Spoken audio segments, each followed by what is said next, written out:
Hello, everyone. Semi-retired Bob here.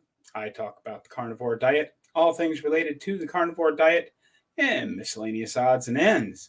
Today, we're going to talk about a little mixed bag of stuff. Primarily, we're going to talk about the exercise that I got yesterday and why today's video is so short. But first, those of you new to the channel, welcome. I'm glad you're here. Normally, I'm outside walking around, but as things progress on my studio and I do some other stuff because I've only been home in Omaha for a couple of weeks now from my winter travels. I've got a lot of stuff to get done still. So normally I'm outside walking around, but again, today I'm just making a little sit down video while I've been doing other stuff around the house. That's normally I'm outside walking around because I do my best thinking when I'm out walking around outside in nature rather than just sitting here talking to the camera. But I'm glad you're here. Thanks for stopping by.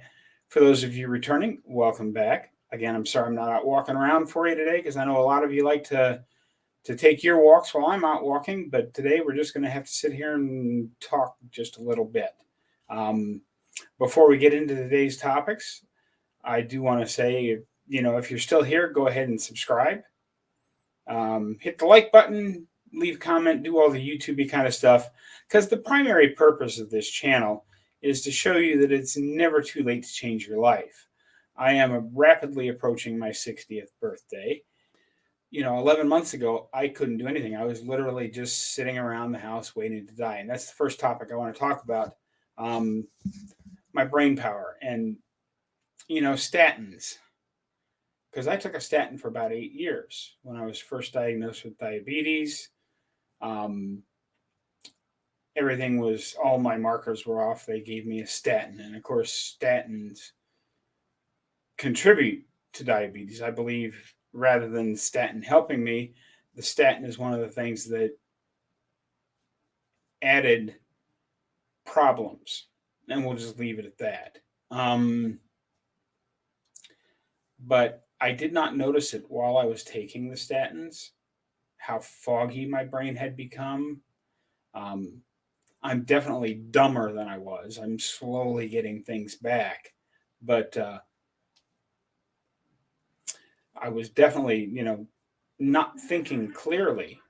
I was literally just sitting around the house waiting for everything to be done. And by done, I mean the final done. But now that I've been off statins for almost a year, I can't tell you how much clearer my brain is. It's clear enough that I realize how much those statins were affecting me. Because, I had a comment on my live stream. She asked me if I noticed any difference in my mental health. And at the time when I first started, I didn't think I had any mental health issues. But now that I'm almost a year into this thing, I can tell you I did have them. I had quite a few problems with processing information. But that's what I wanted to say about statins. So if your doctor's giving you crap about taking a statin or not taking a statin, there's a lot of really good videos out there. Just go. I would start with Dr. Barry's channel. Just type into the YouTube search bar Dr. Barry statins and watch those to get the ball rolling on them. Hey, did anybody see he just put out a video yesterday about Ozempic? We've talked about that a couple of different times on this channel. So just like him, I'm not saying do not take a weight loss drug like Ozempic.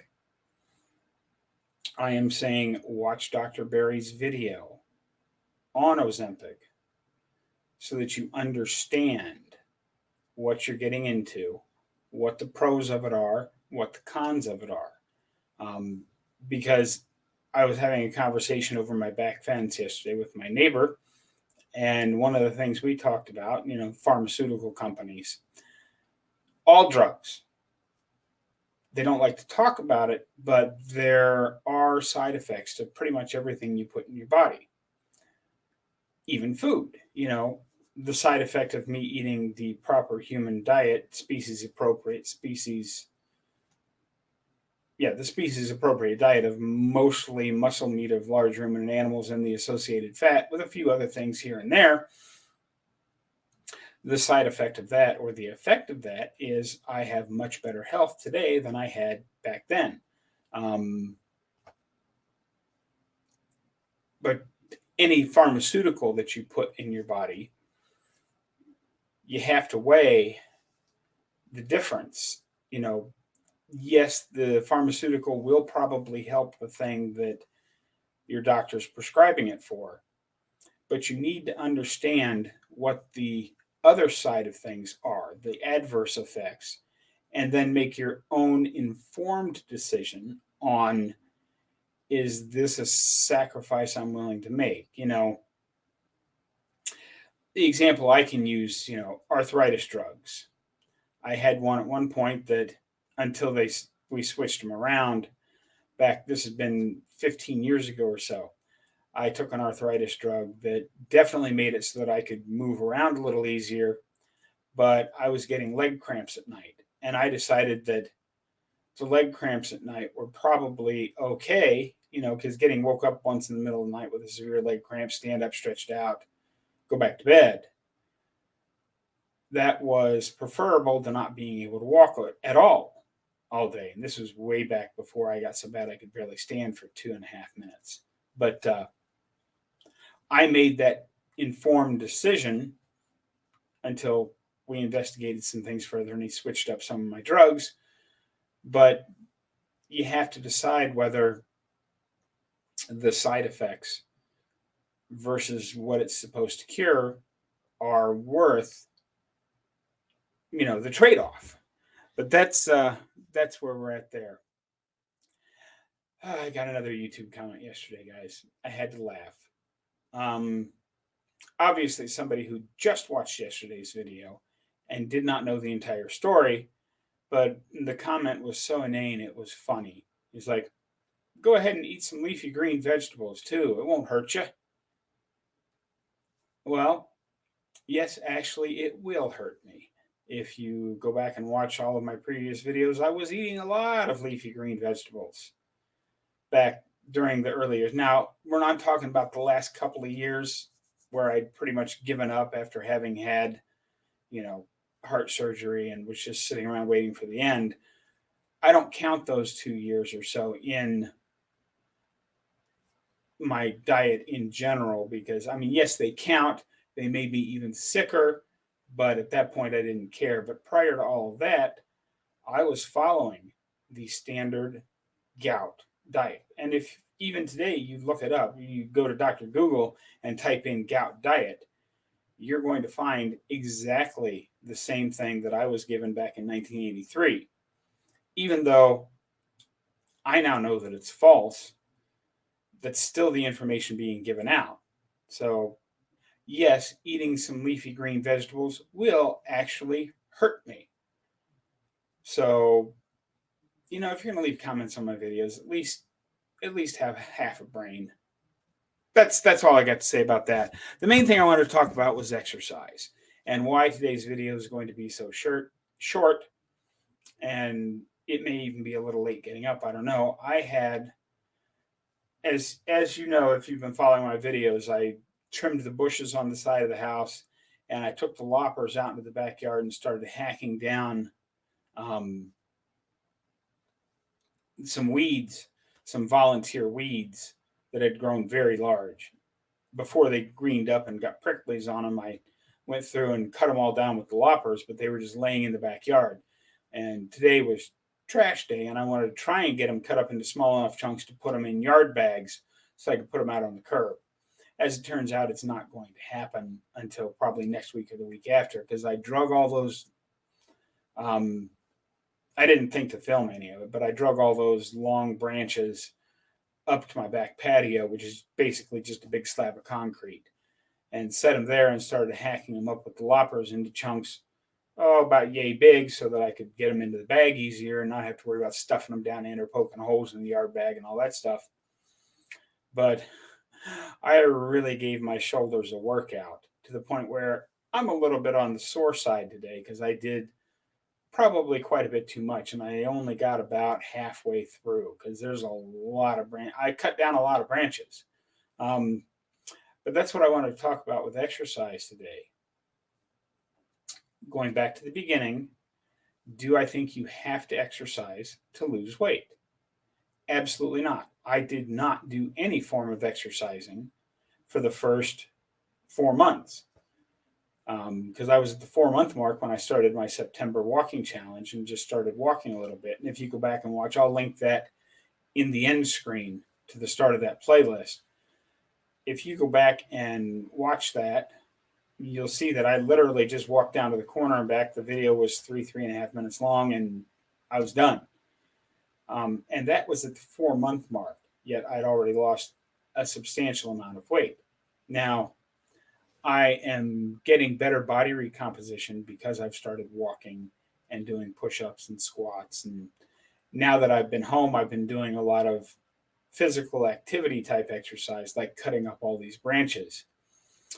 But the thing that happens that I didn't count on is that, I do feel better now than I did 2 hours ago.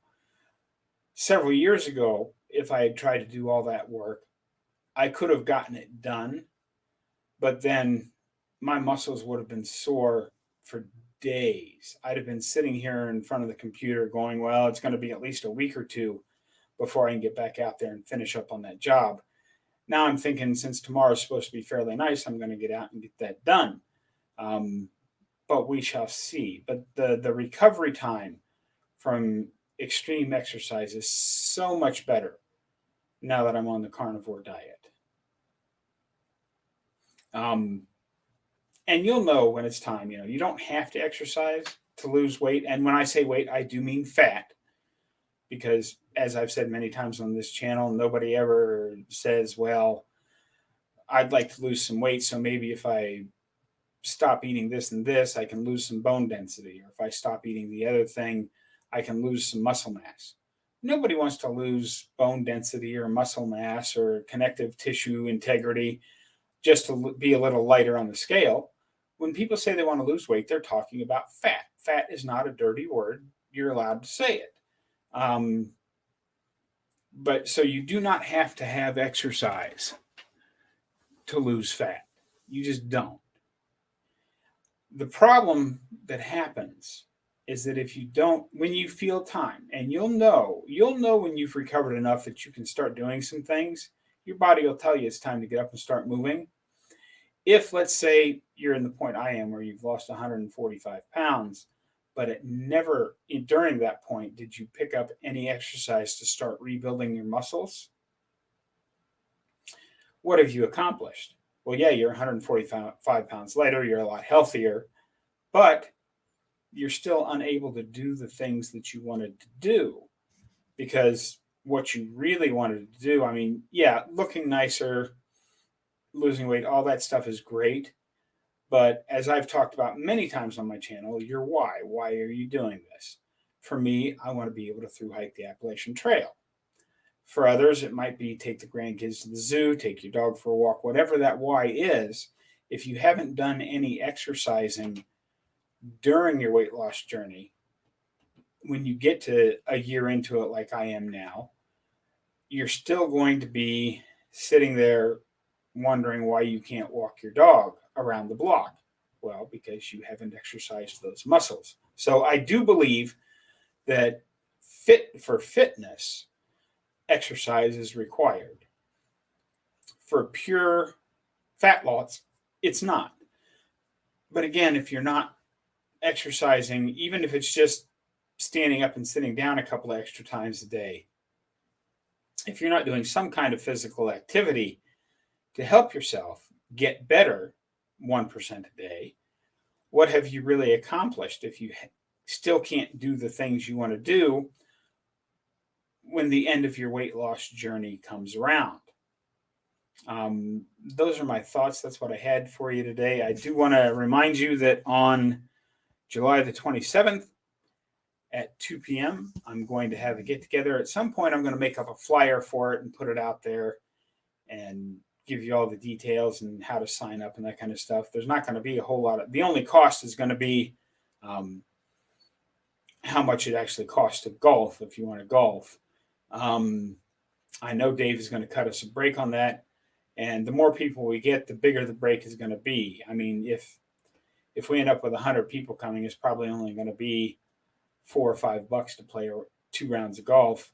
If there's 15 or 20 of us, it might be $6 or $7 to play 2 rounds of golf. It just depends on how many people we have. So plan on that because it's the Hard to Kill Summit here in Omaha, July 28th and 29th. So I'm doing my get together on the 27th at 2 p.m. I did find out some distressing news last night, though. Dr. Barry's not going to be able to come to Omaha this year, which is very disappointing, but that's okay. I'll catch up to him another time. There are still going to be lots of great people here because I know Keto Chow is going to be here. I'm pretty sure Joe and Rachel from Two Crazy Ketos are going to be here. So hopefully all of you that are watching this will be here as well so that we can get together and chat. Hopefully you're in a day early so that we can get together over some burgers and some miniature golf. But that's what I've got for you today, folks. Don't forget to get out there, be 1% better today, tomorrow, every day. Have a great day, folks. I will see you tomorrow.